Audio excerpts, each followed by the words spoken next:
그대 가다가 갈증어기에 가난한 그대. 야, 너무 졸려 죽는 줄 알았어? 그러니까 너무 졸리더라. 형 왜 그래? 형 괜찮아? 형, 갑자기 왜 그래? 왜 그래? 괜찮아, 형?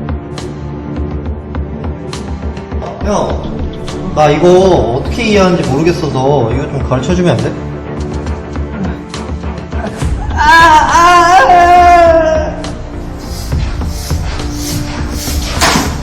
형, 청소 좀 도와줘.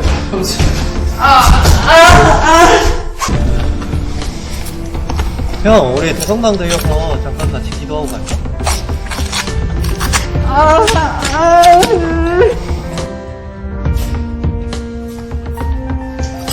가봤다. 형, 과자 먹어, 형. 좋지!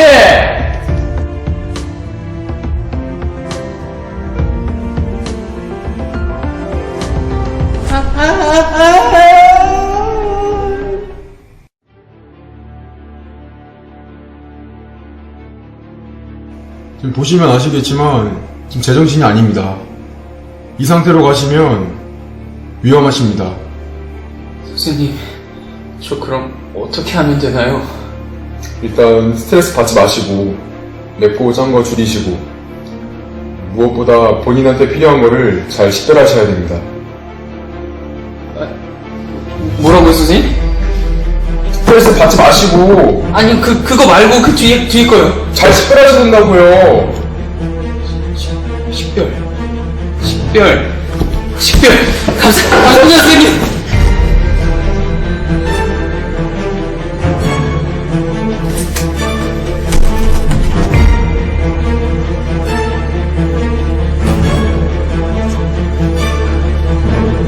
도대체 나한테 진짜 필요한 게 뭐냐고!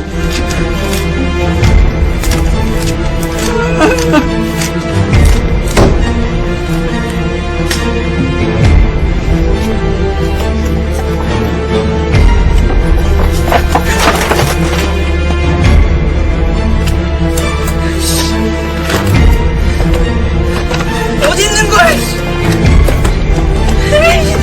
아이씨, 그래서 도대체 식별이 뭐냐고, 이씨!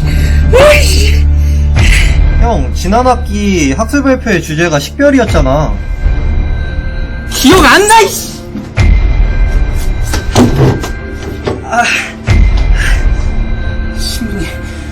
신부님한테 가야 돼.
신부님, 이번엔 재밌는 거죠?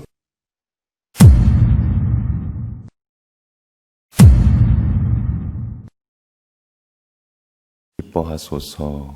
주님께서 함께 계시니 여인 중에 복되시며 태중의 아들 예수님 또한 복되시나이다.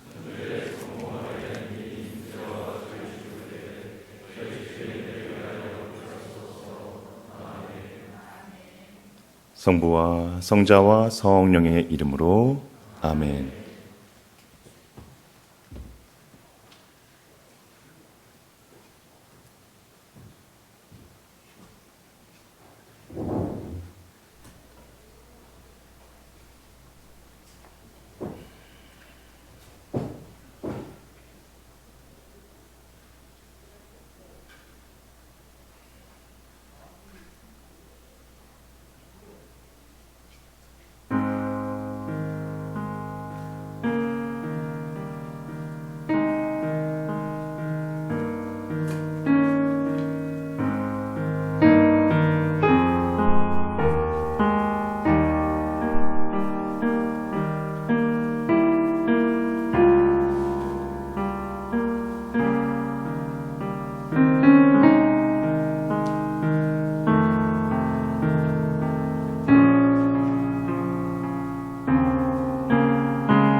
가등 2030 우리 수원 가톨릭 대학교의 이성과 신학연구소 제39회 학술 발표회를 기념하여 베토벤 탄생 250주년에 이곳 가등에서 울리는 그의 피아노 소나타 32곡 중에 8번 작품 비창 2악장을 함께 들으셨습니다. 이 베토벤 음악을 들으니 이 가을의 깊이에 더하여 지금처럼 이렇게 사회적 거리를 두고 있는 우리 모두의 마음을 또 하나로 모으고 사유의 기쁨으로 초대하는 듯합니다. 사실 베토벤이 직접 제목을 붙인 곡은 26번 고별과 함께 이 곡이 유일합니다. 무슨 의미가 있겠죠? 작곡가이며 당대 최고의 피아니스트였던 베토벤. 그 28살의 나이에 탄생한 비창. 이 곡의 느림을 통해 그 응원한 절제와 애상감을 전하고 있습니다. 이는 당시의 BTS, 베토벤. 그가 이 여러 인생의 상반되는 감정을, 이 병존을, 공존을 끌어안고 사는 그 인간의 숙명, 그것에 대해 깊이 이해하고 또 그 균형을 놓지 않았던 것으로 보입니다. 이 또한 삶의 식별이겠죠. 아마도 이것이 그의 이후에 찾아오게 되는 들리지 않음의 시련 속에서도 그의 숙명 앞에서 성실함으로 또 자유를 향해서 인도했는지도 모르겠습니다. 그리고 오늘 가등 신학생 장동혁 베드로 피아니스트가 이곳 신학교 애덕관에서의 기도와 성실성이 담긴 단아한 연주로 그것을 생생히 들려주었습니다. 아마도 아름다움의 깊이에는 이런 성실성이 자리하는 것이 아닌가 저는 생각합니다.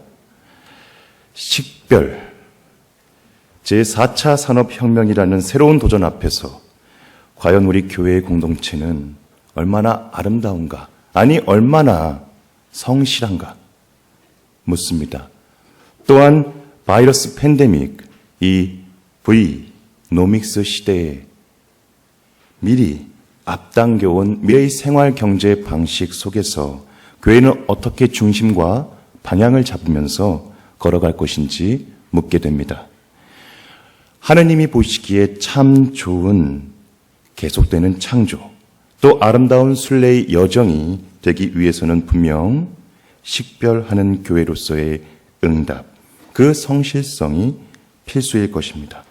프란치스코 교황님이 강조하시는 공동합의성을 분별력 있게 실현하는 교회로서 쇄신하며 살기 위해 오늘 우리는 3명의 발제자들, 그들의 신학 연주를 듣고자 합니다. 이 감염증 시대의 위험성과 또 무력증, 그것으로 인해서 많은 이들이 힘의 논리를 찾고 얼어붙고 있습니다. 물론 여기서 우리가 던지는 작은 조약돌 같은 한음한음의 메시지들은 파문은커녕 쩡쩡거리는 메아리로 돌아올지 모르겠습니다. 그러나 얼어붙어 있다면 분명 봄이 오면 노골이라는 희망도 함께 할 수 있겠죠. 교회의 신학은 이러한 봄입니다. 강압적으로 소리치는 것이 아니라 얼어붙은 우리 사회 공동체의 마음을 함께하고 유한한 인간이 무한한 사랑의 하느님께 진정 의탁하는 기쁨으로 인도하는 것이죠. 이 학술 발표의 현장만이 아니라 지금 온라인, 온택트 그것을 통해 함께하고 있는 모든 이의 마음에 식별이라는 주제와 더불어 이 가을 속에 가슴 뛰는 봄이 이루어지길 바라며 개회를 하고자 합니다.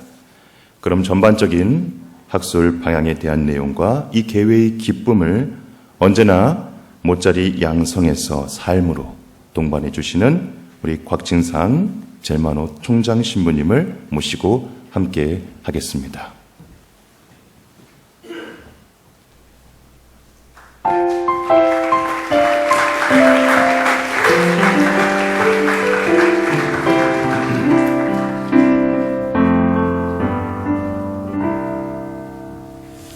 음악이 있으니까 훨씬 낫긴 낫네요. 긴장도 덜하고. 아까 우리 감사합니다. 예.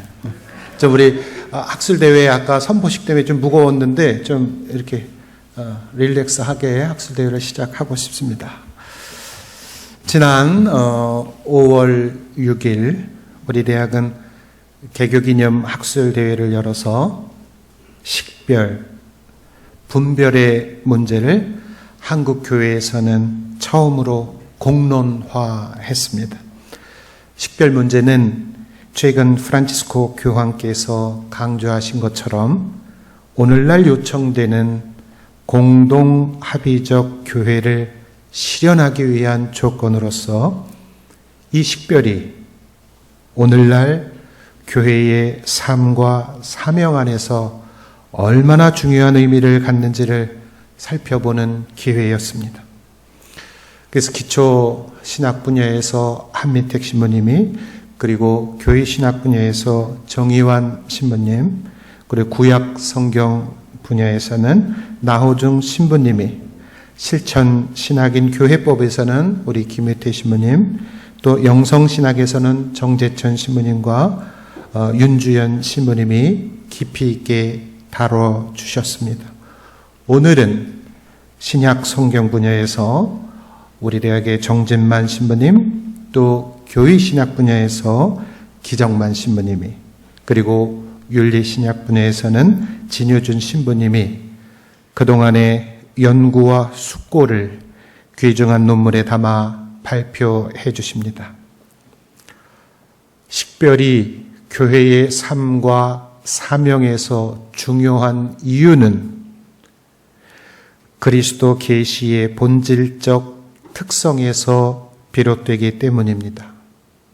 우리 그리스도교는 예수 그리스도 안에서 하나님의 궁극적인 사랑의 계시를 식별한 사도들의 신앙에 근거합니다. 이처럼 신앙 자체가 식별의 행위인 것이고, 2000년이 지난 오늘날 우리에게는 그리스도의 계시 자체가 식별의 대상이 됩니다. 성경은 예수님의 말씀과 행적을 있는 그대로 관찰자적 입장에서 전해주는 것이 아니라 예수님의 말씀과 행적 안에서 하느님 아들의 메시아성을 발견한 신앙의 입장에서 전해주기 때문에, 다시 말하면 그분의 말씀과 행적이 참된 삶의 진리라고 식별하여 전해주기 때문에 우리에게는 늘 식별의 대상이 됩니다. 다니엘 마흐그라라고 신약 성경학자가 이렇게 얘기합니다. 양식사 비판이 우리에게 가르쳐 준 것처럼 첫 그리스도인들은 기록 보관자라는 의식을 갖고 있지 않았습니다. 그들은 단지 사라진 스승에 대한 기억을 미화하기 위해서 여러 기억들을 수집하지 않았습니다. 만일 그들이 예수님의 말씀과 행적을 기억했다면 그것은 무엇이 현재에도 삶으로 살아야 할 진리인지를 식별했기 때문입니다. 그렇습니다. 그리스도의 계시는 식별이라는 신앙 행위를 통해서 전해집니다. 그리스도 계시는 교회 공동체의 식별의 과정을 통해서 현재화됩니다.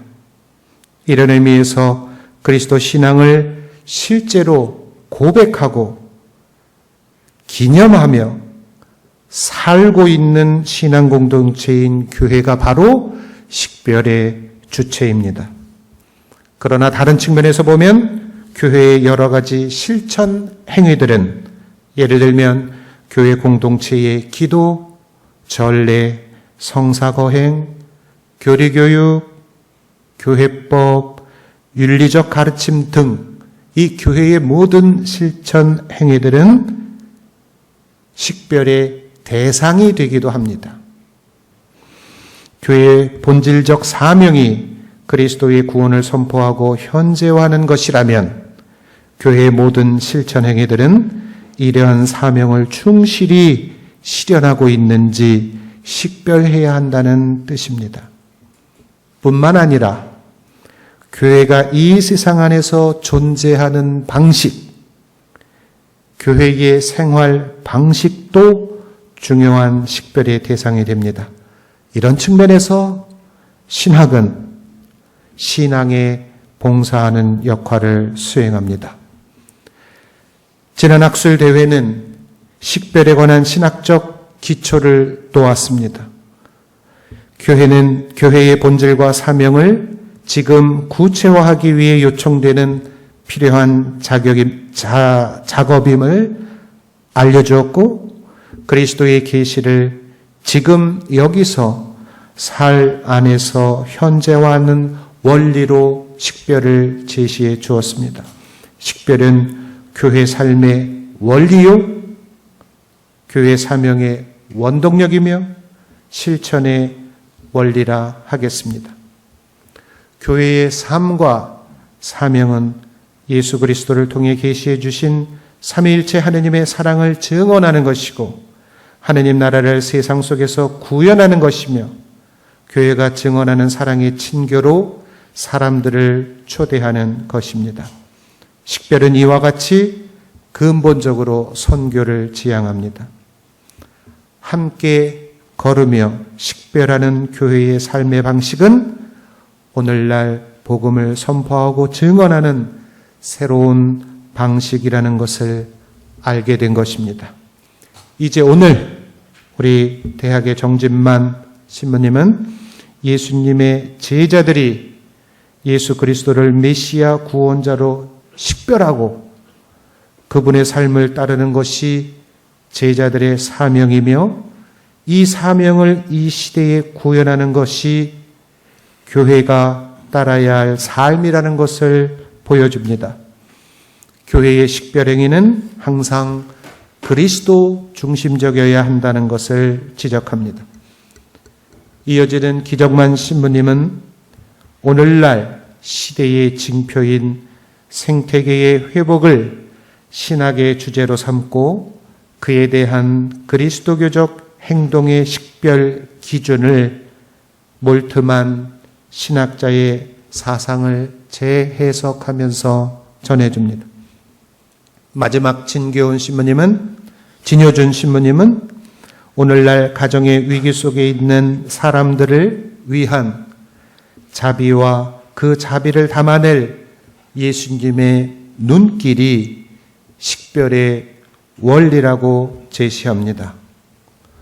학문 연구의 어려운 상황 속에서도 귀한 논문을 발표해 주시는 모든 분들께 진심으로 감사드리면서 부디 오늘의 이 학술 대회가 교회의 자기 사명을 재확인하고 쇄신의 길을 걸어가는 데 일조하기를 바랍니다. 감사합니다.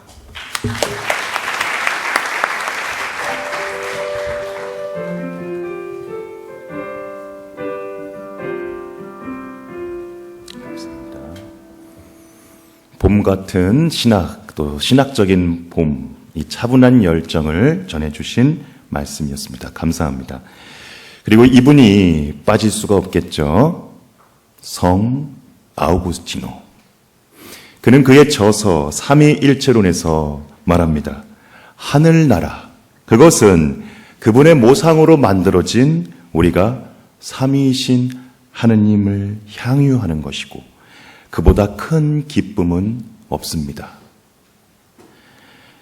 이렇게 제자됨은 하느님 나라의 가족됨이면서 여느 피조물처럼 수동적인 것이 아니라 능동적 응답의 신비입니다. 이를 위한 가슴 뛰는 사랑의 격려와 또 삶의 폭넓은 식별이 필요합니다. 바로 지금 우리 앞에 계신 어느 한 분의 마음이 이를 기쁘게 밝혀주실 것입니다. 위대한 성 아우구스티노의 연구에 있어서 우리 한국 가톨릭 교회의 가장 권위 있는 학자이시며 수원교구의 총대리이신 이성효 리노 주교님을 앞으로 모시겠습니다.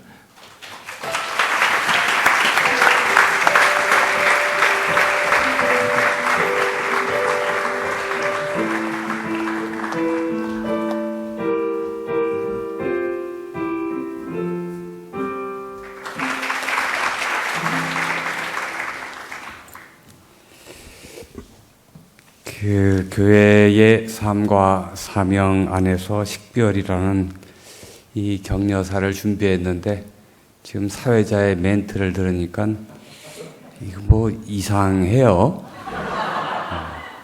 그래서 아예 그냥 다 바꾸어서 그 멘트에 맞는 격려사를 할까 생각해 봅니다.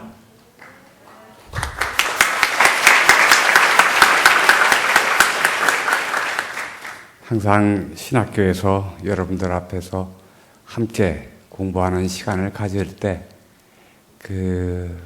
제 뇌리에서 떠나가지 않는 것은 신학은 살아계신 그리스도 이분을 지금 이 자리에서 우리가 느끼고 또 그분과 소통을 하는 것이다. 종이 쪽지가 아니라 이런 마음. 그래서 오늘 그 멘트를 들으면서 갑작스럽게 제 머릿속에 스쳐가는 게 독다 이뇨란시아라고 하는 아우구스티누스의 그 표현, 유식한 무지, 그것이 떠올랐습니다. 오늘 그것을 좀 나누고 싶습니다. 사실 좋은 말들 많이 써놨는데 이거 다 없애버리고 정말 독다 이뇨란시아, 왜 유식한 무지가 우리에게 필요한가? 아우구스티누스 성인은 당시인 서간지 130에서 이 표현을 씁니다. 그러면서 아우구스티누스 성인이 그 독다 이뇨란시아를 이야기할 때 근거로 바오로 사도의 로마서 말씀입니다. 성령께서는 부족한 우리를 위해 기도해 주십니다. 나약한 우리, 기도를 어떻게 해야 할지 모르는 우리를 위해서 기도해 주십니다. 어찌 보면 그 아우구스티누스가 로마서 8장의 그 말씀을 접하면서 그는 유식한 무지가 우리에게 무척 필요함을 다시 한번 서간을 통해서 알려줍니다. 우리 신학생들 유식한 무지 다 마음속에 간직할 준비가 됐나요? 네. 위에 계신 우리 하상신학원생들도 유식한 무지에 대해서 마음이 열려 있나요? 네. 정말 우리에게 필요한 것은 그것입니다. 무식한 그 지식이 아니라 유식한 무지입니다. 이 개념은 어떤 상황에 처해도 우리가 새롭게 시작하는 그러한 힘을 줍니다. 코로나19를 통해 가지고 한 번도 우리가 경험하지 못했던 그러한 어려움들 우리 앞에 펼쳐지고 있습니다. 그럼에도 우리는 다시 한번 이 유식한 무지에 의해서 우리가 무엇을 해야 할지 모르는 이러한 곤란한 상황에서도 새롭게 시작할 수 있는 그 힘이 나옵니다. 어찌 보면 이러한 유식한 무지의 삶을 가장 잘 드러낸 분들이 우리 한국 천주교의 신앙을 우리에게 전수해 주신 우리 신앙의 선조가 아닌가. 바로 정하상 바오로 성인이 아닌가. 그분들은 당시대 정말 하느님을 모르는 그 시대에 그리스도를 선포하면서 마지막에는 그들이 순교로서 이 땅에 그러한 신앙의 씨앗을 뿌렸습니다. 오늘 이 강의를 들으면서 우리 신학생들은 우리 모두가 그 영성에 닿아 있음을 잊지 말아야 합니다. 오늘 가등 2030 선포식을 했던 우리가 그 영성에 닿아 있음을 잊지 말아야 합니다. 그래서 우리는 다시금 새롭게 유식한 무지를 통해서 우리의 희망으로 나아갈 수 있었으면 좋겠습니다. 어쨌든 어려운 그러한 여건 속에서도 오늘 학술 발표회를 잘 준비해 주신 우리 사랑하는 총장 신부님과 교수 신부님 모든 분들, 특히 우리 한민택 이성과 신앙연구소 소장 신부님께 감사드립니다. 우리 신학생들 그리고 하상신학원생들 여러분 모두 화이팅을 빕니다. 화이팅!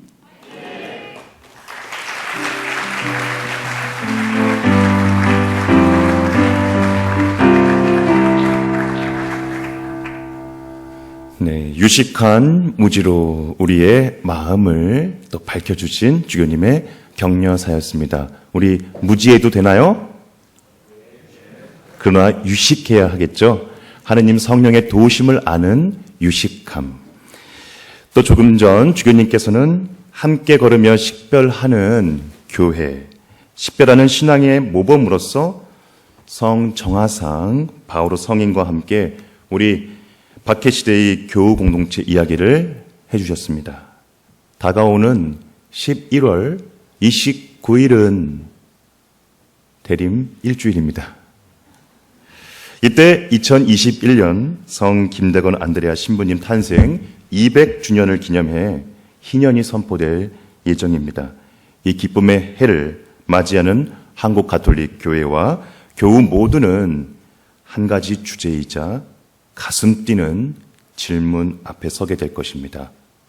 바로 당신이 천주교인이요?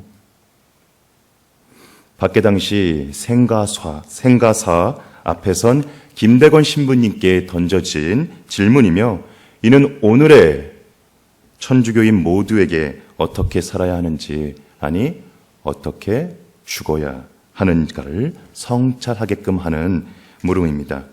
우리 한국천주교회는 생태와 관련한 특별사목교서 발표, 코로나19를 비롯한 물질 문명이 야기한 기후위기에 대한 성찰, 그리고 태아 생명의 권리에 대한 보호와 낙태 반대 등의 활동을 이어나가고 있습니다.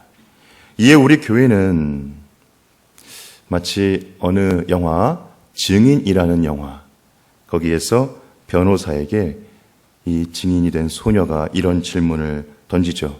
당신은 좋은 사람입니까? 그렇게 묻는 그 마음됨을 묻는 그 소녀의 물음처럼 매일 스스로 우리를 다음 질문 앞에 세웠으면 합니다. 당신은 그리스도인입니까? 이에 대한 응답은 그저 인식 혹은 이해만으로 또 결심만으로 해결되거나 이루어지는 것이 아니겠죠. 그러기에 오늘 세 분 발제자께서 이제 본격적으로 이 역동적인 식별이라는 주제를 교회의 삶과 사명 안에서 펼쳐 주시겠습니다.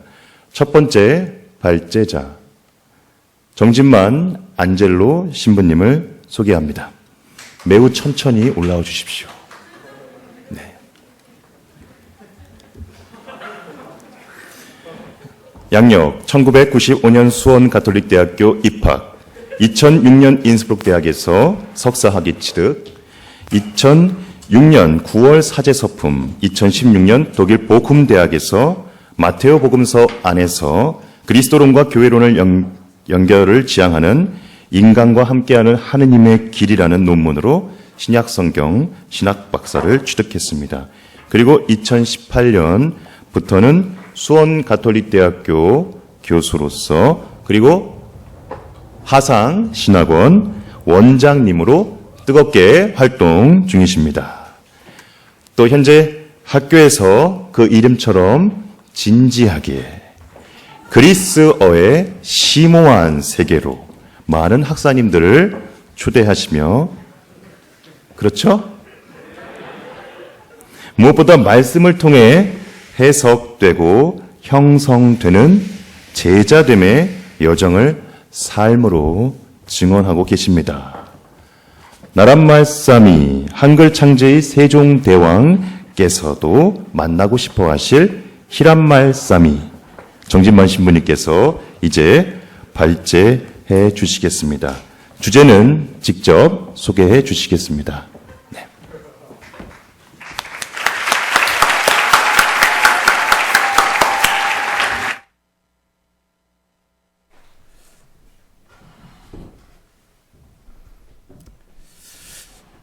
네. 예, 첫 번째 연주자로 나선 정진만 신부입니다. 네. 우리 나신부님이 너무 소개를 거창하게 해주셔서 무슨 말부터 시작을 해야 될지 사실 잘 모르겠습니다. 오늘 지난 학기에 이어서 그 식별이라는 주제로 학술 대회를 하게 되었는데, 오늘 아침에 이제 수업을 하면서 문득 이제 수업하는 4학년 학생들에게 질문을 한번 던져봤어요. 식별 하면 떠오르는 것이 뭡니까? 라고 할 때 어떤 한 학생의 대답이 인상적이었습니다. 피하 식별이요. 네. 군대를 다녀오신 분들은 식별하면 떠오르는 것이 피하 식별이라는 말이 먼저 떠올랐던 것 같습니다.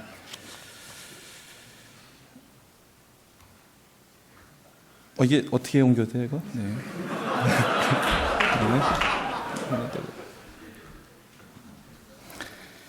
식별하면은 먼저 이냐시오 영성의 특징을 설명을 하는 영의 식별, 영적 식별을 먼저 떠올리게 될 겁니다. 동시에 이는 바오로의 대표적 신학 주제 중에 하나입니다.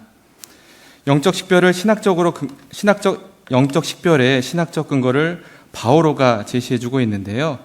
식별과 관련한 두 가지 용어를 특별히 다루고 있습니다. 지난 학기 때 윤전 신부님 강의 때 아마 여러분들이 기억이 나시는 분들은 이 두 단어를 기억하실 거라고 생각합니다. 도키마초 그리고 디아크리노라는 그 단어가 바오로가 사용을 하고 있는 식별의 맥락에서 사용되고 있습니다. 도키마초는 어떤 사안에 대한 유효성을 이렇게 판단하고 결정하는 행위입니다. 여기서 이루어지는 것은 어떤 시험과 조사입니다. 반대로 디아크리노는 유효성보다는 정확성에 가깝다고 볼 수 있겠습니다. 디아라는 말이 말해주고 있듯이 디아는 이렇게 가르다라는 이제 의미, 분리의 의미가 있습니다. 크리노라는 것은 이제 뭐 판단 내지는 결정하다라는 뜻이 있는데, 이처럼 구별을 해서 판단한다라는 뜻은 어떤 분리를 통한 정확성의 판단, 결정 과정을 말할 때 이 디아크리노라는 단어를 사용을 합니다. 이처럼 바오로는 물론 분별하다, 그렇기 때문에 식별이라는 단어가 오늘 우리의 중심 주제이고 단어이기는 하지만 그 어떤 의미 안에서는 뭐 구별하고 내지는 유효성 내지는 어떤 정확성을 그런 판단해 나가는, 조사해 가는 과정, 행위가 바로 식별이라고 볼 수 있겠죠. 여러분들이 이 개념에 대한 이해를 먼저 함께 갖고 오늘 저 발표뿐만이 아니라 오늘의 시간을 함께 하는 것이 좋겠다 생각이 들었습니다. 이처럼 이제 바오로는 당시의 공동체가 처한 교리적이고 사목적인 현안들 앞에서 하느님의 뜻을 발견하고 실천하기 위한 행위로서 식별 내지는 분별을 이해하고 있습니다. 하지만 여기서 우리는 한 가지 질문을 한번 던져 볼 수 있겠습니다. 오늘의 주제는 식별인데 여러분들도 오늘 강의록을 보셨겠지만 식별과 마테오의 의로움은 어떤 관계가 있을까라는 궁금증이 생기셨을 것 같습니다. 식별하다 내지는 구별하다라는 뜻을 갖고 있는 디아크리노는 마테오복음에서 한 번 쓰이고 있습니다. 식별을 가리키고 있는 구체적인 단어의 사용은 마테오복음에서 극히 제한적으로 사용되고 있는데요. 대신에 마테오는 제자들의 식별을 요청하는 실제적인 상황을 내러티브, 이야기라는 형식 안에서 그려내고자 합니다. 여러분들 강의록 9페이지 서론 부분을 한번 보시면 되겠습니다. 과연 제자는 누구일까라고 할 때 제자는 식별하는 존재입니다. 예수의 제자는 부르심에 응답을 하고 예수의 뒤를 따르는 이들로서 식별하는 존재입니다. 그들은 처음부터 예수님으로부터 선택을 요청받았습니다. 제자들은 예수의 부르심을 듣고 하늘나라의 제자가 되기 위한 선택을 내렸죠. 바로 그 선택의 결과는 모든 것을 버리고 예수님을 따르는 행위였습니다. 그 선택은 처음이지만 마지막은 아니었습니다. 제자들은 예수로부터 하늘나라의 신비를 직접 배우면서 하늘나라의 제자가 되기 위하여 준비했습니다. 그들의 최종 목적지는 하늘나라였습니다. 하지만 그들은 하늘나라로 가는 여정에서 선택을 위한 식별의 기회를 만납니다. 수많은 유혹과 도전 앞에서 하늘에 계신 아버지의 뜻을 식별할 수 있는 영적 능력이 제자들에게 절실히 요구됩니다. 이러한 맥락에서 오늘 제가 하늘나라의 제자가 되기 위한 식별의 여정이라고 제목을 잡아본 그러한 어떤 의도가 담겨져 있습니다. 제자들은 어떤 예수의 제자, 한 예수의 제자가 아닌 바로 그리스도의 제자, 하느님의 뜻을 찾고 하느님의 뜻을 실행함으로써 하느님처럼 완전한 이가 되기 위한 바로 하늘나라의 제자가 되기 위해서 예수님을 따라 나선 것이고 그 길 안에서 만나게 되는 수많은 도전과 그리고 유혹들 앞에 그들은 선택을 해야 되는데 그때 제자들에게 필요한 것이 바로 식별이라는 것이죠.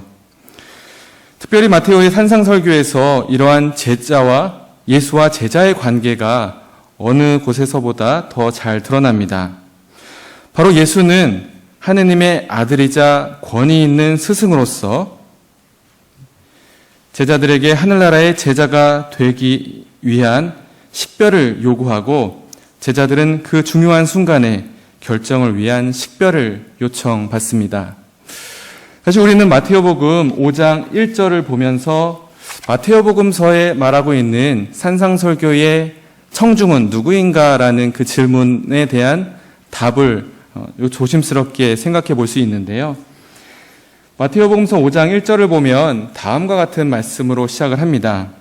예수님께서는 그 군중을 보시고 산으로 오르셨다.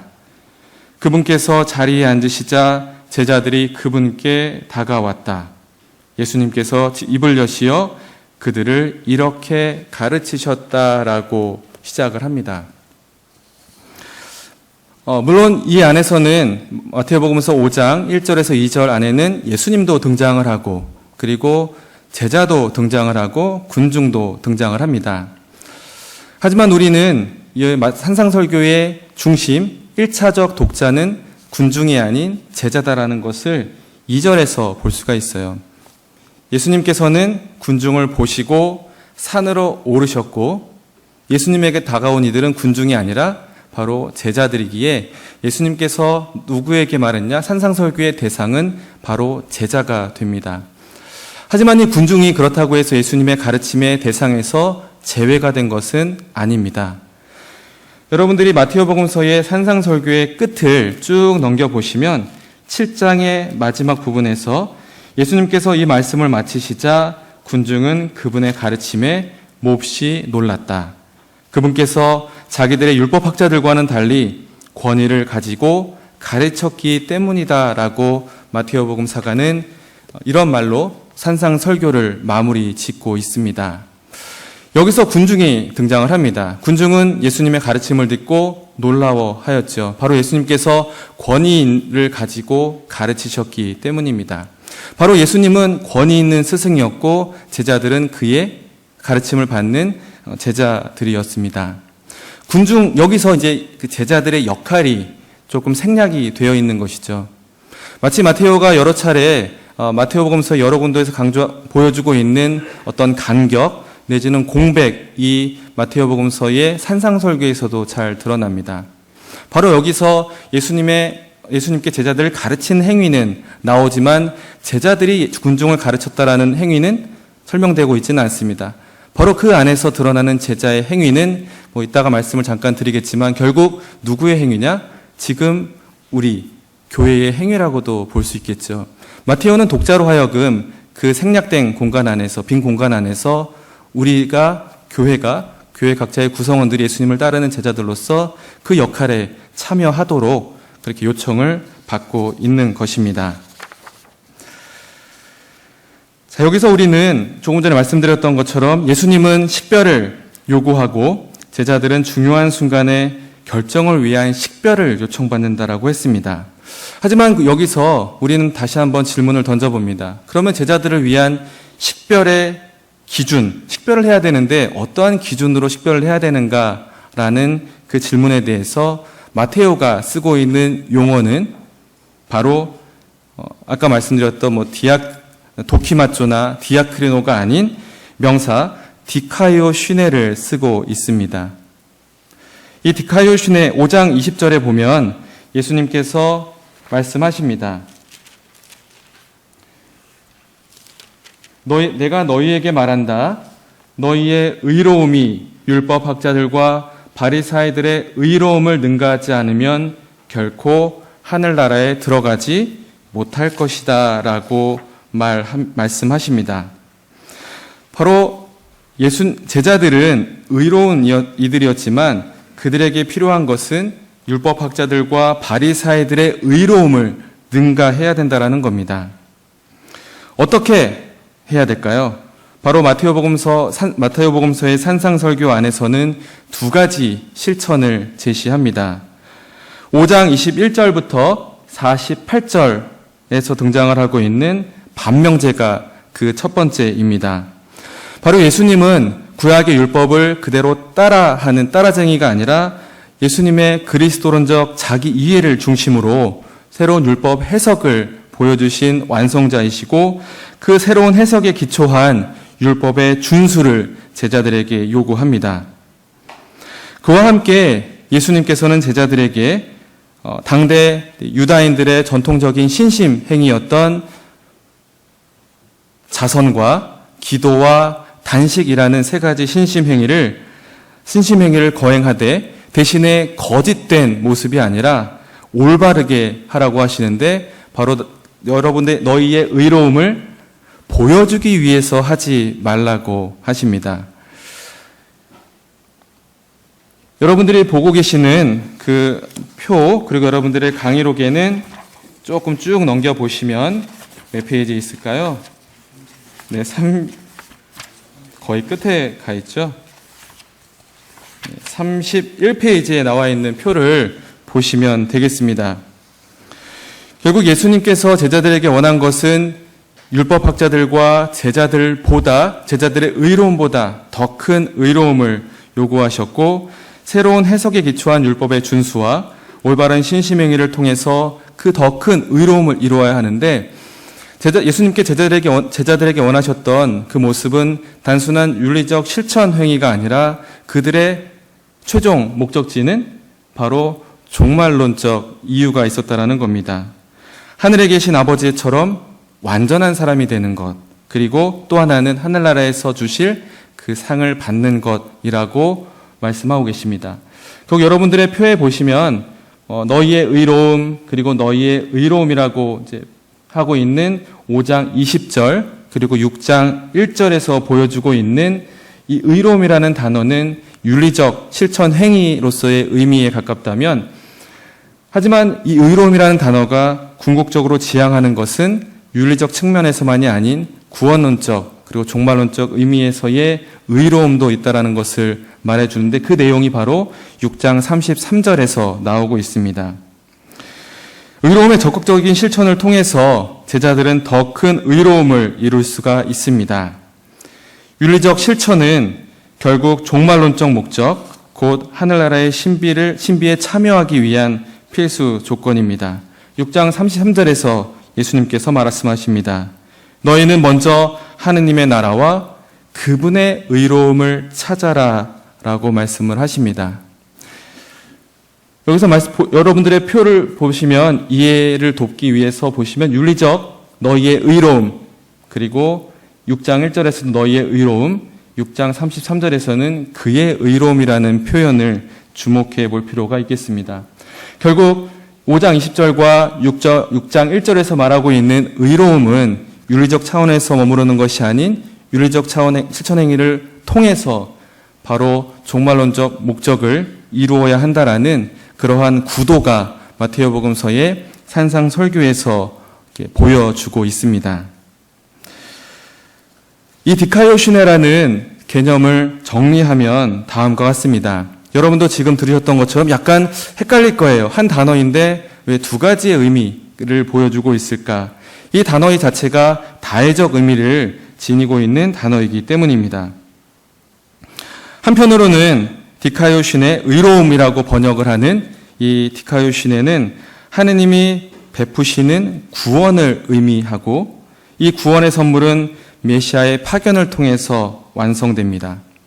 하지만 다른 한편으로 디카이오시네는 하느님의 요청이기도 합니다.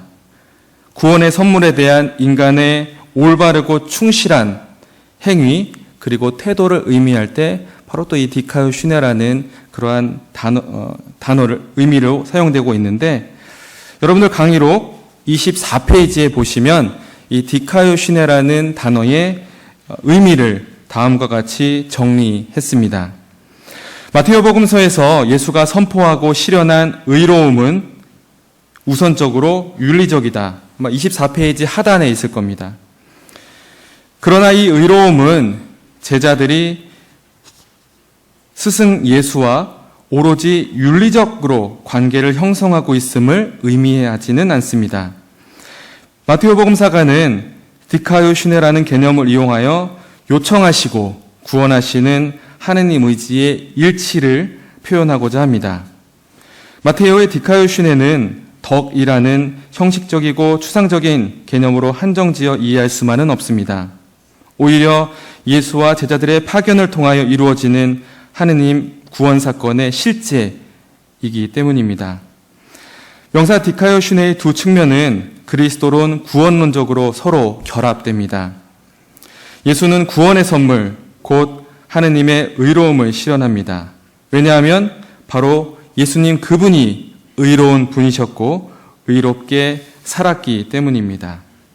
그는 단지 자신의 해석을 통해서 율법을 성취한 것이 아니라 직접 삶을 통해서 하느님의 구원 의지를 실현한 율법의 완성자입니다.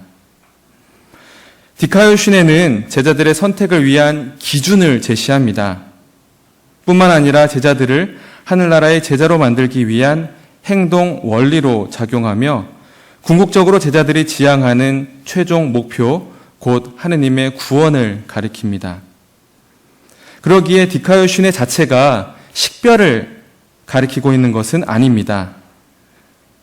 식별을 위한 의로움의 실현, 바로 그것이 제자들의 목표라는 거죠.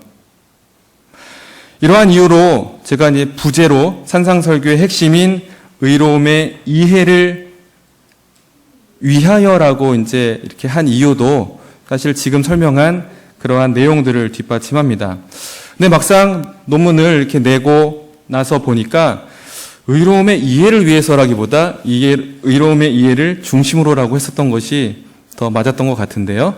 네, 여러분들이 잘 이해해 주시기를 바라겠습니다. 자, 지금까지 디카이오시네를 중심으로 이해한 어떤 제자들의 식별을 위한 기준이자 행동 원리, 그리고 최종 목표로서의 이 디카이오시네를 이렇게 보았는데요. 지금까지의 내용을 바탕으로 해서 조금 이제 시야를 복음서 전체로 넓혀 보고 싶습니다. 바로 하느님의 뜻을 찾아 의로움을 살고 의로움을 추구하는 그 여정, 과정에 서 있는 제자들을 좀 보고 싶었습니다. 다시 말해 그리스도론에 근거하는 마테오의 교회론에 대해서 보고 싶은데요. 여러분들의 강의록 31페이지를 보시면 되겠습니다. 중간에 있는 많은 그런 구조 분석, 마테오 산상설교를 분석하고 있는 내용들은 여기서 설명하다 보면 다들 잠으로 몰아 집어넣을 수 있을 것 같아서 그러한 내용은 좀 생략했습니다. 마테오에 의하면 예수님의 제자는 하늘나라의 제자가 되도록 불리움을 받았습니다. 그들의 최종 목적은 바로 하늘나라에 들어가서 하느님처럼 완전하게 되는 것입니다. 바로 여러분들의 그 산상설교의 구조를 보시면 좀 이러한 구조 도식이 잘 표현되고 있는데요. 마테오복음사가는 처음부터 어떤 율법의 완성 내지는 제자들이 지켜야 되는 어떤 실천 행위들 내지는 율법의 준수나 내지는 올바른 신심행위의 준수 같은 제자들이 무엇인가 해야 되는 어떤 행위를 먼저 말하고 있는 것이 아니라 예수님께서 산상설교를 처음 시작하시면서 말씀하신 것은 바로 행복 선언이었습니다.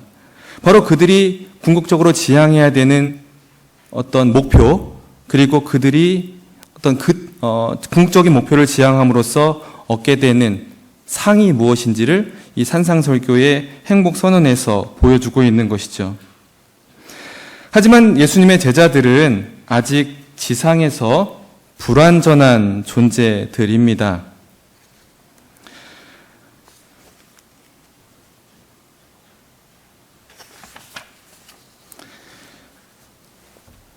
그들은 믿음이 약한 이들입니다.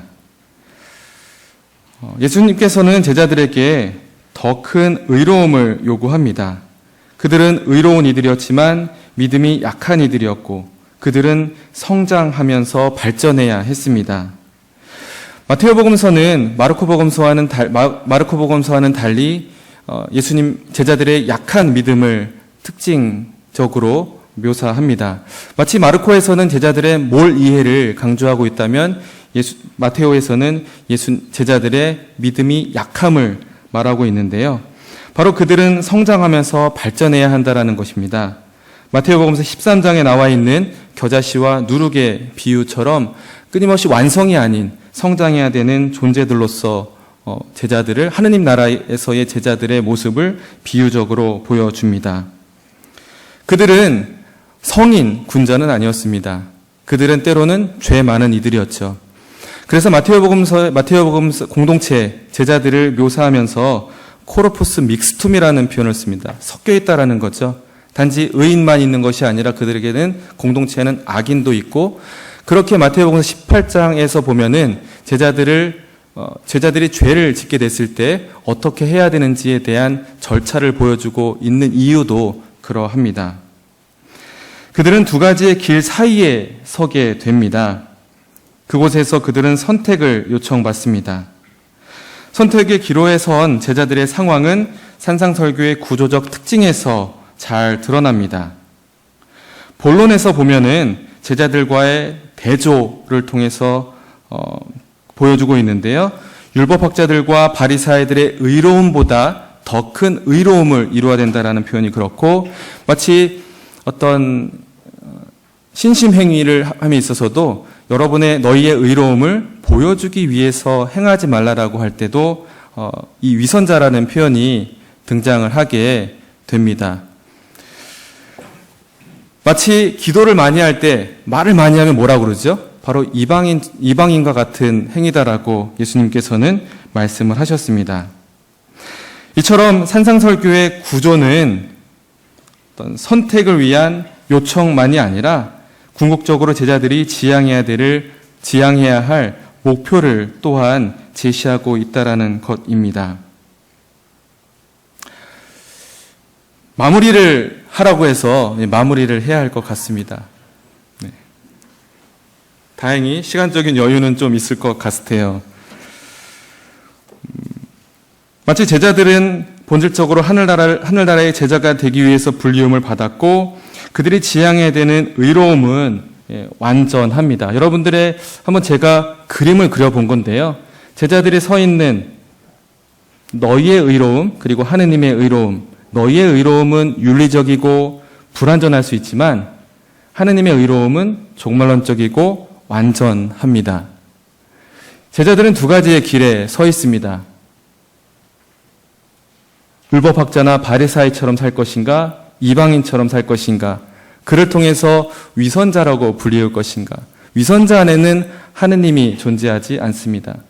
하지만 그들이 하느님 나라를 선택할 때 그들이 얻게 되는 것은 바로 하늘나라에서의 상, 그리고 천상 행복, 그리고 하느님처럼 완전하게 되는 그 목표를 이룰 수 있기에 바로 이 두 가지의 길 안에 두 가지 선택의 기로에 서 있는 제자들의 그 모습, 바로 그 안에서 마테오는 핵심 단어인 디카요 슈네로 제자들에게 선택을 위한 기준을 제시합니다. 오늘 저희의 조그만 이러한 연구는 어떤 실천적이고 사목적인 제안을 하고 있지는 않습니다. 마테오가 보여주고 있는 교회가 당면한 현실과 도전 앞에서 어떤 마테오가 설명하고 있는, 마테오가 묘사하고 있는 복음서를 통해서 성경 신학적 기초를 제공한다고 기대합니다. 바로 제자의 모습은 곧 교회의 모습이기 때문입니다. 다른 복음서에서 사용되고 있지 않는 에클레시아라는 단어가 마테오복음서 16장 18절 그리고 18장 18절 두 번 사용이 되고 있는데요. 이러한 이유는 마테오복음서가 교회의 복음서라고 불리게 되는 가장 또 중요한 이유가 되기도 합니다. 세상의 유혹을 받는, 또 세상으로부터 끊임없는 도전을 받는 교회에게 필요한 것, 그것이 무엇일까라는 그 물음에 대해 마테오는 디카요 슈네라는 의로움으로 번역을 하는 그 디카요 슈네를 통해서 그에 대한 답을 주고 있습니다. 이 디카요 슈네는 그리스도론적 기초를 제공하고 구원론적, 종말론적 목표를 지향하도록 시선을 이끌며 그는 바로 구원론적, 종말론적 목표는 윤리적 실천을 통해서 가능하다라는 마치 이 3차원 세 가지의 측면 안에서의 어떤 구원 사적 역사를 조망하도록 우리를 초대합니다. 디카요 슈네는 이에 대한 답을 보여주고자 하고 설명하고자 한다라는 저의 조그만 연구였습니다. 의로움이라는 단어가 때로는 너무나 윤리적이고 그리고 도덕적인 측면 안에서 바라볼 수 있기에 여러분들이 나중에도 마테오복음을 읽으면서 교회가 나아가야 될 어떤 길, 기준, 그리고 목표 내지는 원리로서의 이 디카요 슈네를 바라보고 읽는다면 여러분들의 마테오복음 읽기는 조금 더 폭넓은 깊은 독서가 가능할 것이고 그 안에서 제자들과 함께 예수님과의 여정을 걸어가면서 하늘나라로 걸어가기 위한 나의 그 길, 그 안에서 마주하는 선택 앞에 여러분들은 자신 있게 여러분들의 선택과 결정을 내릴 수 있을 거라고 생각합니다. 옆에서 계속 뭔가가 느껴지는 이 따가움이 있고요. 시간은 넘지 않았을까요? 네. 감사합니다. 조그만 연구를 잘 경청해 주셔서 감사합니다. 좋은 내용이었으면 좋겠고 여러분들에게 많은 또 의미 있는 시간이 되었으면 자료가 되었으면 좋겠습니다. 감사합니다.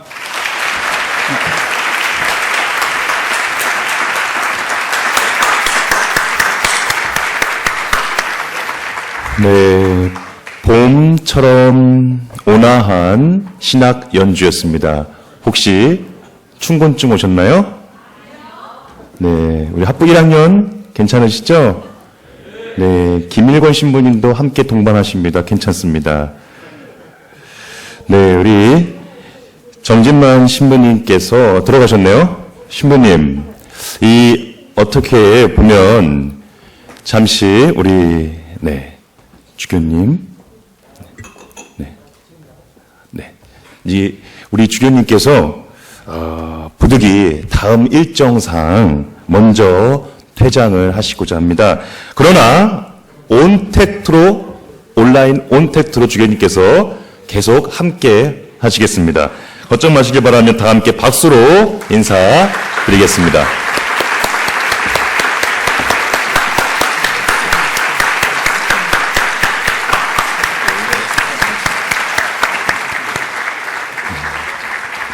네, 살펴가십시오. 어떻게 보면 우리 전진만 신부님 주제가 식별인데 이 식별을 위한 어떤 그 개념이나 어떤 기준 뭐 그런 사목적으로 활용할 도구들 이런 거를 주셨다기보다는 이 식별이 이루어지기 위한 일련의 과정이자 조건, 그 그라운드, 그 장이자 토대를 이렇게 열어주신 것으로 보입니다. 그 산상설교 안에서 어떤 실천적 사목적 방향 제시라기보다는 지금 발제가 예수님과의 관계 안에서 제자들의 식별 과정을 어떤 성서 신학적으로 그 측면 안에서 의로움을 중심으로 드러내고자 했던 것이 아닌가 합니다. 그 제자됨과 벌써 나왔네요. 제자됨과 하느님 나라를 찾기 위한 행동 원리로서 의로움이란 어느 하나의 이념이 아닌 궁극적으로는 하느님 선물인 그리스도의 의로움을 찾아야 하고 이를 통해 의로움의 과정은 또 이루어지며 식별이라는 은사의 그 출발점이 된다고 이해할 수 있을 듯 합니다. 그런가요? 네. 이어서 바로 제2발제 다음으로 만이 3명이죠.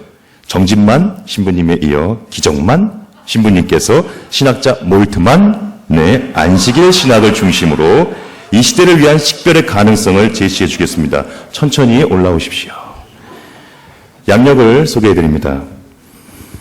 1996년 수원가톨릭대학교 입학, 2003년 교황청리의 그레고리안 대학교 신학 석사, 같은 해 사제서품을 받으시고 2007년 여주성당 주임으로 계시다 유학을 떠나 2015년 그레고리안 대학에서 몰트만과 판넨베르크의 신학 비교를 통한 삼위일체론적 관점에서 창조신학이라는 논문으로 교리신학 박사 학위를 취득하셨습니다. 이후 2018년부터 교원이자 신학원 학생처장으로 활동 중입니다. 네, 양력 들으셨죠?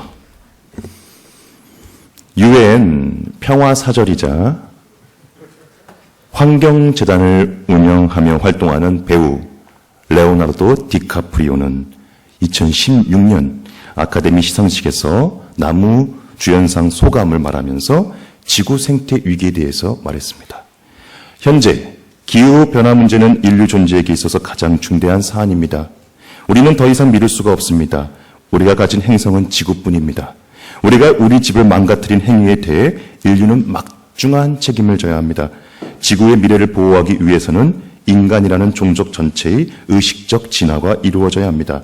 또 우리는 기후변화로 인해 가장 많은 영향을 받을 수십억 소외 계층과 우리 후세의 아이들, 그리고 탐욕의 정치에 가로막혀 목소리조차 낼 수 없었던 이들을 대변해야 합니다. 우리의 지구를 당연히 여기지 말아야 합니다. 저도 이 상을 당연히 여기지 않겠습니다. 우리는 예고편에서 보았습니다. 미남 기정만 신부님의 디카프리오의 미소를. 그리고 만식이는 물었죠. 신부님, 이번에는 재미있는 거죠? 아마도 그분의 미소는 이런 것 같습니다. 그 의미는 사람이 재미로만 사는 게 아니다. 하느님 입에서 나오는 말씀으로 산다. 안식일을 통해 살아난다. 그럼 바로 기정만 에제키엘 신부님의 발제죠.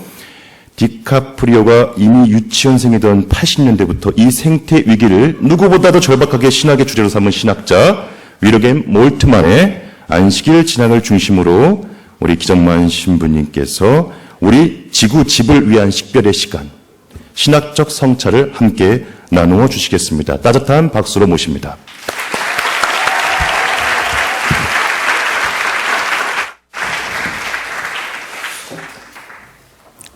네, 제목이 생태론적 위기 시대의 신학적 성경적 식별로서의 안식일입니다. 자료집에 이미 제 글은 실려 있는데요. 이 안식일을 혹은 안식을 논문으로 한번 써보고 싶다는 생각은 오래전부터 가지고 있었습니다. 개인적인 이유를 두 가지 정도가 되는데, 첫 번째는 우리가 살아가면서 제일 많이 듣는 얘기는, 야, 너 뭐 해야 돼? 너 뭐 또 해야 돼? 너 이거 끝나면 다음에 또 어떤 거 해야 돼? 항상 우리는 무언가를 해야만 살아가는 것으로, 너 이거 다 하고 나서야 너 쉴 수 있어. 근데 막상 또 그 일이 끝나고 나면 또 다른 일들이, 해야 할 것들이 늘 있지요. 그래서 과연 우리는 안식을 위해서, 쉼을 위해서 일을 하는 건지, 아니면 일을 위해서 쉼을 하는 건지 혼동이 될 때가 많이 있습니다. 두 번째, 좀 더 안식에, 또 안식일에 가까이 다가고자 했던 두 번째 이유는 좀 더 사목적인 이유입니다. 오늘 아침에 제 조카의 영원한 안식을 위해서도 장례미사를 봉헌했는데요. 본당 일선 3옥에 나가면 삶의 힘겨움, 또 죽음 앞의 고통 등으로 힘겨워하는 많은 교우들을 만나게 됩니다. 그들을 보면서 우리들이 사목자로서 그들을 대할 때마다 과연 안식이란 것은 꼭 죽음 이후에만, 아니면 종말의 때에 가서야만 그 하나님의 영원한 안식을 체험하거나 느낄 수 있는 것인가. 그래서 어쩌면 우리들이 실제 많은 그런 힘겨움 속에서 살아가는 이들에게 위로를 줄 수 있는 말은 실제로는 안식이라는 이 단어이지만, 그것이 담고 있는 신학적인 의미, 좀 더 우리들의 어떤 생각의 폭을 넓힐 수 있는 그런 모습을 이 안식일 신학을 통해서 좀 찾아볼 수 있지 않을까 하는 것이 제 개인적인 문제 제기였습니다. 물론 우리들이 일상에서도 많이 또 쓸 때가, 이런 표현 사용할 때가 있죠. 우리 그 총학생장이 자주 저한테 까부는데, 영원히 쉬고 싶니? 이렇게 한다든가, 또 우리 또 후배 신부님들이 가끔 대놓고 덤빌 때가 있는데, 우리 밑에 영원히 쉬고 싶구나. 이렇게 그럴 때도 우리가 이 안식의 개념을 사용을 합니다만, 오늘은 좀 더 신학적으로, 이때 거기 있어. 좀 더 신학적인 의미로 들어가 보도록 하겠습니다. 그럼 이제부터 객관적으로 좀 더 문제 제기를 보도록 하겠습니다. 올 여름을 지내면서 우리 한국에서 가장 자주 등장한 이런 말들은 바로 코로나 바이러스와 기후 위기입니다. 코로나 전염병의 세계적 확산 속에서 힘들고 아프면 쉬어라는 현대사회 안에서 잊혀졌던 그런 구호가 새로운 생활 양식으로 재등장했고, 또 장마와 태풍으로 인한 피해 속에서 지구의 균형이 심각하게 깨져 있다는 표징을 일궈내기 시작했습니다. 인간의 형제요 자매인 자연 피조물의 신흥과 인간의 생명과 권리 파괴의 울부짖음은 이제 우리들의 일상이 되어버렸습니다. 자연의 죽음은 곧 인간의 죽음이라는 절박함은 더는 미룰 수 없는 생태계의 위기로 감지되고 있습니다. 사실 생태계가 토로하는 고통과 신음을 달리 표현하면 끊임없는 생산과 소비의 소음이며, 끊임없는 이익 창출과 편의 개발을 위한 무한한 노동의 소음입니다. 생태계의 위기는 한마디로 인간이 자연 생태계와 가난한 인간들에게 진 부채이며, 그 부채가 상환될 수 없는 상태에 다다랐음을 상징합니다. 더 중대한 심각성은 채무자들이 그 부채를 갚을 의사가 없다는 것이 마치 지금의 생태계 위기를 출구 없는 터널로 인식하게 합니다. 한계와 휴식, 절제와 배려가 상실된 오늘날 대한민국에서는 생태계 균형의 파괴와 그것의 회복 불능화 과정이 쏟아내는 신음이 이익 추구만을 위해 도구화의 대상이 되어 산업재해로 희생당하는 하청 노동자들의 고독한 죽음의 소리가 가불관계로 불리는 종속적 인간관계 안에서 그 권리를 찾지 못해 울부짖는 이들의 아우성이 심지어 생명 존중의 씨앗마저 없애려 낙태의 합법화를 주장하는 폭력적인 구호가 우리 그리스도인들의 오감을 자극하고 있습니다. 통합 생태론의 시대적 요청을 담은 회칙 찬미받으소서 반포 5주년을 맞이해서 프란시스코 교황님은 지난 9월 1일 피조물 보호를 위한 기도의 날 담화를 발표하셨는데 여기서 생태 위기 시대에 요구되는 신앙적 식별을 위한 안식일에 집중을 하십니다. 그러나 안식일로부터 생태론적 위기 시대에 요청되는 신앙적 식별을 위해 던져줄 수 있는 더 구체적인 내용을 이끌어내기 위해서는 그리하여 그리스도인의 살아있는 생활 양식으로 이어지고 또 자리하기 위해서는 먼저 오랫동안 가톨릭 교회 안에서 잊혔던 안식일 신학에 대한 신학적 성찰이 필요합니다. 안식일은 구약에서 하느님의 창조와 메시아적 구원 그리고 종말의 완성과 관련하여 중요한 신학적 주제만이 아닌 실천해야 할 약속으로서의 계명입니다. 그러나 초기 그리스도교 안에서 안식일은 유대교만의 전통으로 간주된 채 주일의 제정과 제도와 더불어 그리스도교와는 무관한 그 어떤 것으로 이해되어 왔습니다. 이런 이유로 본고는 안식일 신학과의 접촉을 위해 개신교 신학자 위르겐 몰트만의 안식일 신학에 접근하고자 합니다.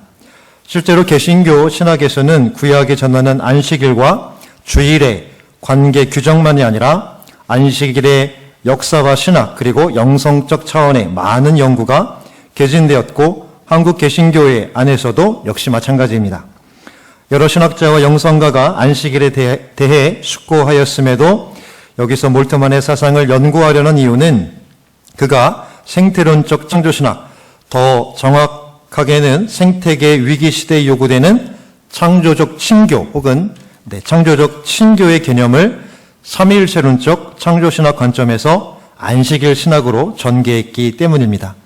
그는 안식일 자체만을 다루는 것이 아니라 모든 피조물의 창조와 구원의 주체를 그리고 세상과의 관계를 삼위일체 하느님으로부터 출발하여 생태론적 창조신학과의 관련성 안에서 안식일 신학의 재발견을 촉구합니다.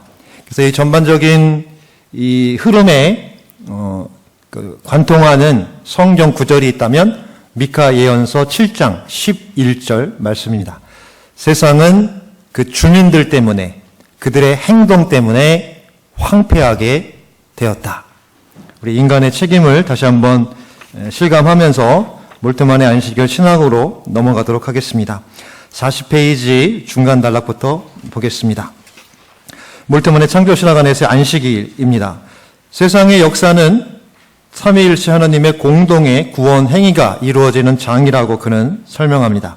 이처럼 몰트만의 신학은 세상 창조로부터 종말에 이르기까지의 하느님과 세상의 관계를 삼위일체론의 역사 안에서 이루어지는 사귐과 친교적 관계 안에서 설명합니다.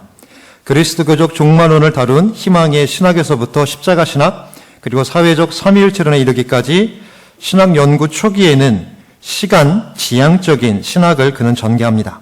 그러나 생태론적 창조신학에 집중하기 시작한 이후로는 공간과 시키나 또 페리코레시스와 상호 간의 내주로 즉 공간적인 개념으로 확대됩니다. 여기서 초기 시간의 신학과 후기 공간 신학의 연결고리는 창조론과 미래에 대한 메시아적 기다림에 대한 안식일의 기본적 의미의 발견이다라고 그는 정의합니다. 이런 면에서 그의 생태론적 창조신학은 삼위일체의 세계 내 역사를 기초로 하여 하느님의 안식을 중심에 두고 전개됩니다. 창조의 목적이 하느님의 세상 안에서의 일치인 안식일에 있으며 이는 종말의 영원한 안식에서 완성됩니다.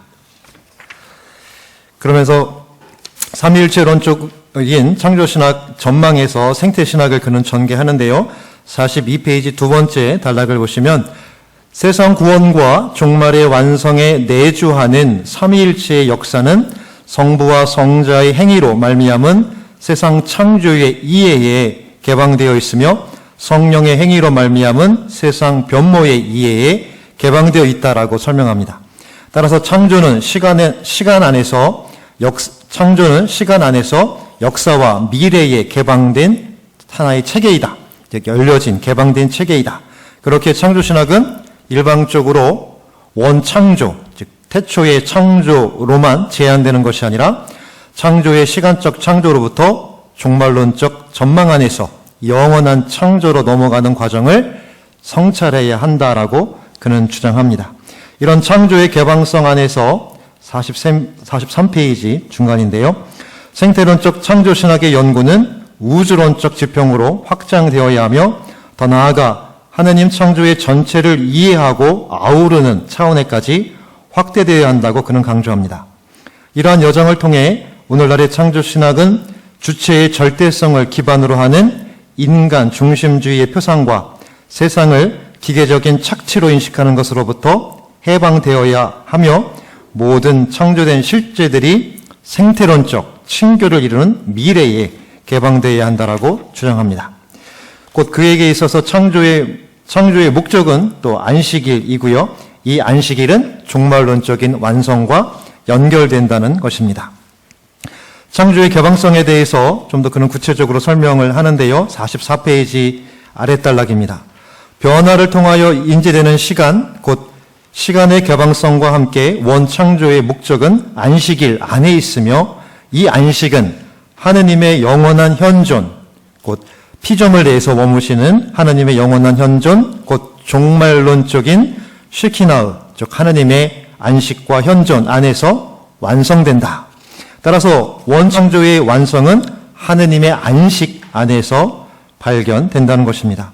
하느님의 6일의 창조 행위는 일곱째 날을 향하며 모든 피조물은 이날의 잔치를 위하여 창조되었고 이 잔칫날에 축복을 받기 때문이다. 이러한 시간에 있어서 안식일은 피조물들의 시간 속에 있는 하느님의 현존과 결합되며 구원 역사 안에서 이 현존은 시작과 완성을 그리고 회상과 희망을 연결하는 영원의 역동적 하나님의 현존이다.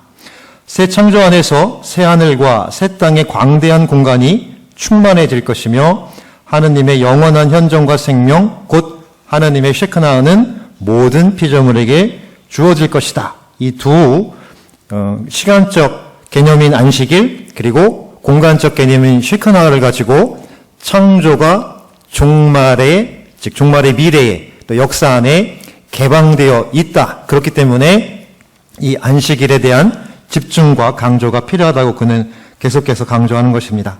45페이지 밑에 부분인데요. 몰트만의 안식일 신학에서 안식일은 하느님이 창조된 세상 안에 머무르며 그 세상을 축복하고 거룩하게 하여 일치하는 안식, 곧 메누아로서 창조의 목적이 됩니다. 안식일의 이 안식은 예수 그리스도를 통해 선포된 구원의 진리에 부합하며 그 완성은 종말론적인 희망이 위치합니다. 곧 안식일, 이 날에야 비로소 하느님은 당신의 창조를 마쳤으며 이 안에서 구원을 통해 완성될 새로운 세상이라는 사고가 선치된 당신의 진정한 미래의 창조를 포함시킵니다.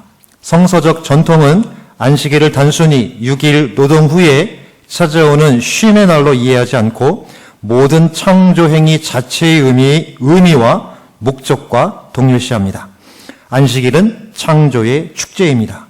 하느님의 이 영원한 축제를 위하여 하늘과 땅, 그 안에 사는 모든 것이 창조되었습니다. 그렇게 창조 기사에 따르면 매일 하루의 날 다음에 밤이 오는데 하느님의 안식일은 밤을 알지 못하는 끝이 없는 축제가 됩니다. 따라서 몰트만에게 있어 안식일은 창조의 축제이며 또 마침의 축제이고 창조가 완성된 축제입니다. 더 나아가 이 안식일은 구원의 축제이고 창조의 목적이며 그 목표를 상징합니다. 그래서 좀 더 이 안식일이 갖고 있는 하느님의 현존의 의미는 50페이지까지 좀 개인적으로 자료집을 보시면 좋을 것 같습니다. 그래서 이 하느님의 현존을 말하기 위해서 이 몰트만은 성령의 활동, 즉 우주적인 성령론 혹은 창조 안에 있는 성령이라는 개념을 통해서 설명하는데요. 다른 내용은 자료집 참조하시면서 51페이지 하단부만 보시면 하느님은 당신의 영을 통하여 세상을 창조하고 영의 현존은 창조 자체의 가능성과 실제를 규정하며 모든 만물을 지탱하고 생기를 주며 새롭게 한다. 더 나아가 하느님의 영을 통한 하느님의 세상 속 내주는 개방된 미래를 향한 세상의 자기 초월을 가능케 한다. 곧 하느님의 내주로 말미암아 세상은 하늘과 땅이 새롭게 될 영광의 나라를 향하여 개방되어 있다. 이처럼 몰트만은 구원의 이런 어떤 창조의 목적, 또 종말의 개방된 종말의 모습을 미리 담고 있는 것으로 안식일을 설명함과 동시에 그 중심에 당연히 구약의 안식일 안에 이미 주어져 있는 약속과 성취, 이 부분을 통해서 메시아적 구원과 연결을 시킵니다. 그러한 내용은 52페이지부터 53페이지까지 보시면 되겠고요. 바로 여기서 이런 안식일이 마치 창조의 완성인 것처럼 그날을 피조물 안에서 쉬시는 하느님 존재의 계시로 이해하면서 창조와 계시 이 두 요소는 안식일 자체를 초월하며 하나의 새로운 차원, 곧 미래를 개방한다. 하나님의 창조와 계시는 이 미래 안에서 하나가 되는데 그것이 바로 구원이다.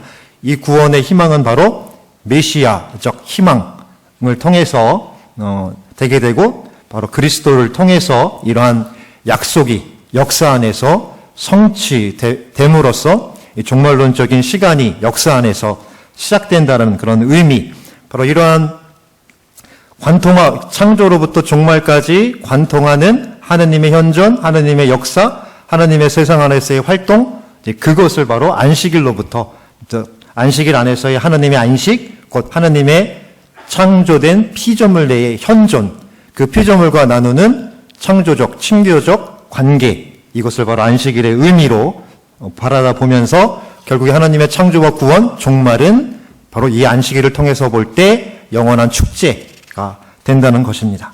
그래서 좀 더 그러한 의미들, 이제 예수님을 메시아로 바라다 보는 것, 또 물론 이제 우리 그리스도교 신학에서는 특별히 2세기경까지 이 교부들의 신학에서 보면 이제 유대교의 율법이나 이런 것으로부터 이제 분리되는 과정을 겪습니다. 이 과정 속에서 실제 안식일 또한 어떤 이런 유대교만의 것이 되고, 물론 여기에는 정치적인 이유, 역사적인 이유, 또 박해라는 그런 이유가 있는데, 곧 그리스도교가 유대교로부터 결별하는 과정 속에서 이 안식일의 개념도 그리스도교의 것이 그리스도교 안으로 이렇게 동화되지 못하고 유대교만의 것으로 이렇게 되고 맙니다. 그래서 안식일과, 그럼에도 불구하고 몰트만은 이 주일을 바로 이 안식일의 어떤 확장으로 바라다 봅니다. 그러니까 우리들이 지금 그리스도교가 지내는 주일은 바로, 물론 이 주일의 기본 정신은, 기본적인 그 강조되는 것은 그리스도의 부활을 경축하는 것이지만, 것임에도 불구하고 이 그리스도의 부활, 즉 메시아적인 구원을 성취하신 그리스도의 부활을 기념하고 경축하는 것이 주일이지만, 이것이 담고 있는 구원론적인 의미, 종말론적인 의미, 창조론적인 의미, 더 나아가서는 삼위일체 하느님의 모든 구원 역사의 의미가 바로 이 부활 속에서 안식일의 그런 요소들이 이미 이 주일에 포함되어 있다. 그것으로 이해되어야 한다. 그러니까 이러한 생각은 단순히 몰트만의 생각만이 아니라, 제가 이제 서론에 다 읽지 못했습니다만, 이 몰트만은 이러한 어떤 안식일의 정신, 안식일의 어떤 그런 근본, 또 안식일의 본질, 이런 요소들이 주일 안에 있다는 것을 강조를 굉장히 하게 되는데, 이러한 요소는 우리 교도권 안에서도 등장합니다. 그래서 몰트만의 안식일 신학과 관련된 것들을 좀 이렇게 앞부분에 보면서 중반부 이후에는 특별히 교황 요한 바오로 2세의 주님의 날, 특히 여기서는 굉장히 신학적으로 이 몰트만과 거의 유사한 안식일 신학의 정신을 우리 이 주일 안에서 구현해야 한다라는 것을 말씀하고 계시고요. 또 서론에서 말씀드린 것처럼 프란시스코 교황님이 어떤 그 참미버섯수 반포 5주년 담화에서도 말씀하신 것처럼 이 5가지 정도를 말씀하시는데, 그 안에 우리가 이런 생태론적인 위기, 여기서 말하는 생태론적인 위기라는 건 단순하게 어떤 자연의 파괴만을 의미하는 게 아닙니다. 약자, 가난한 자, 또 인간 소외, 또 인간 안에서 일어나는 모든 일들을, 즉 세상의 모든 것들이 하느님 안에서 친교적 관계로 창조되었고, 그 친교적 관계의 완성이 바로 삼위일체 하느님의 친교 안에서 이루어질 것이라는 그런 근본적인 연결 안에서 이 생태신학을 다루게 되는데요. 바로 이 프란시스코 교황님도 역시 그런 의미에서 안식일의 정신, 안식일의 어떤 근본, 그런 부분들을 이런 담화와 또 참매받으소서 안에서 분명하게 말씀하고 계십니다.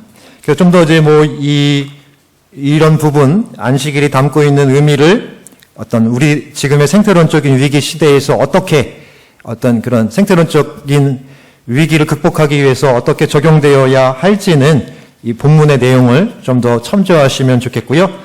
지금 시간 관계상 바로 결론으로 넘어가도록 하겠습니다.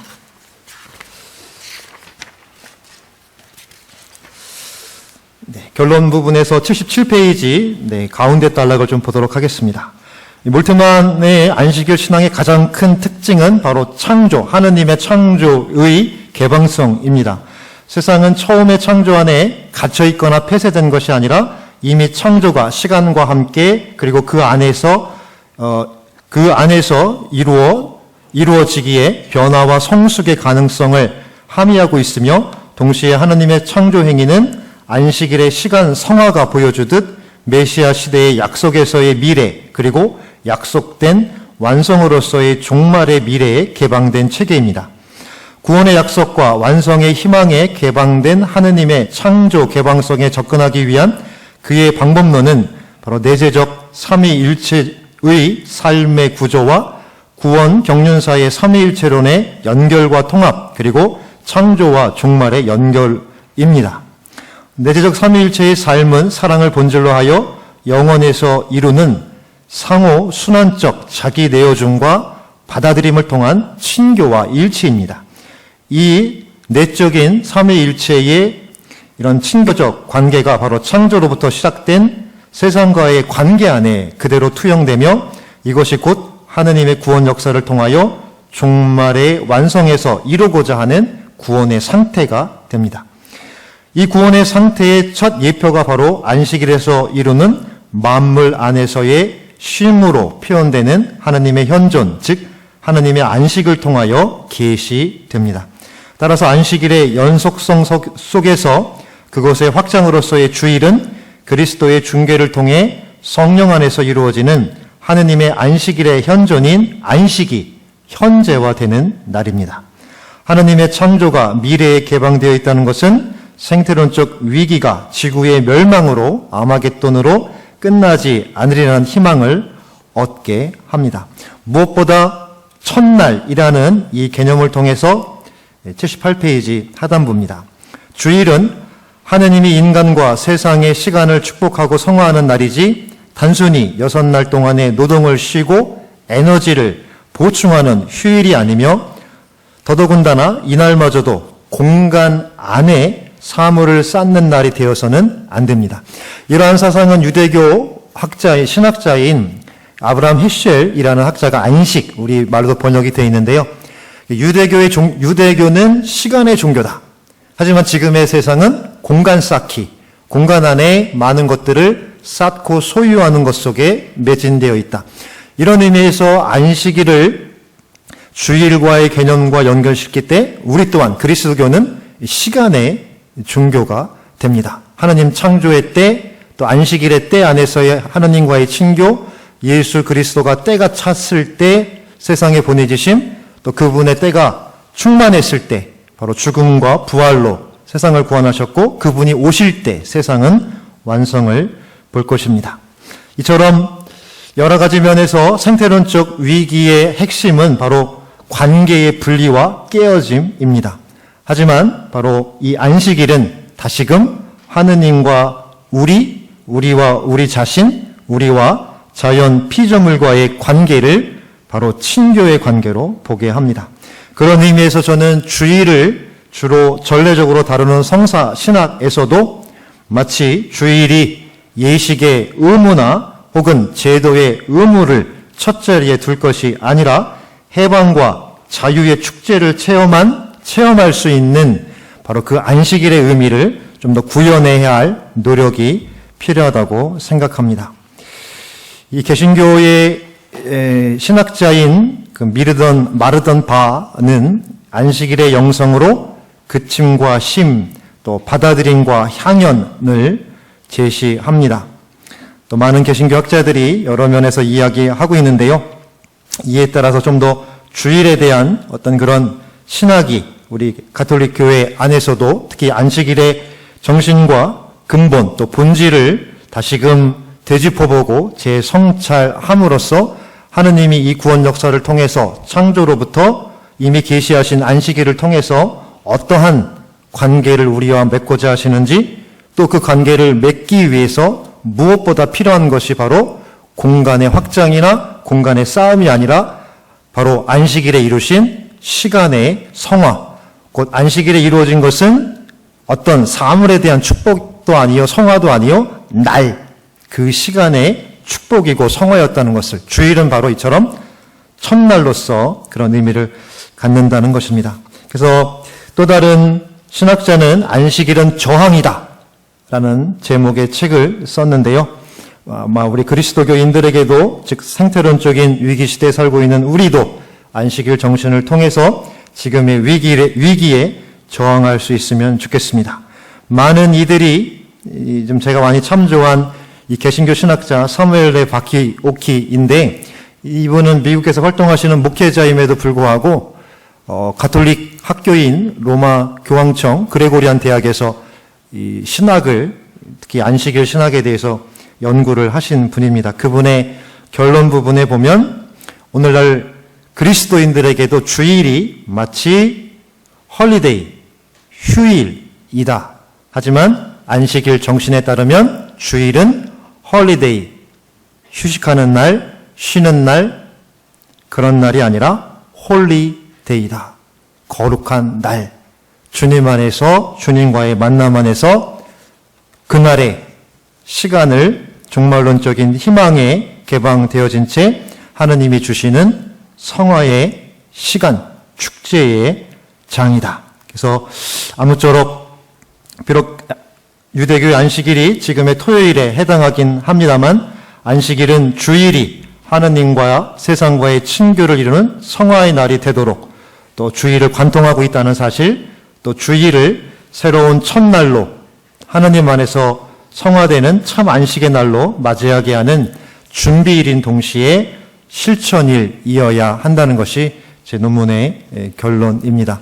여러 사목적인 것들은, 또 사목적인 분야나 또 우리들의 실천적인 부분들은 조금 더 이렇게 안식일 신학에서의 신학과 연관되어 더 많은 연구가 또 이어지기를 희망해 봅니다.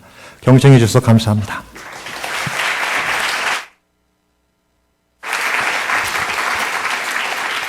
네, 순조롭게 진행이 되고 있습니다. 우리 세 가지 카드를 준비했는데 제가 지금 놀랍게도 지금 두 분 다 발제자 지금 이 카드를 아직 안 썼어요. 잘 끝났다는 것은 또 제때한다는 건 제가 말을 많이 하고 있다는 거겠죠.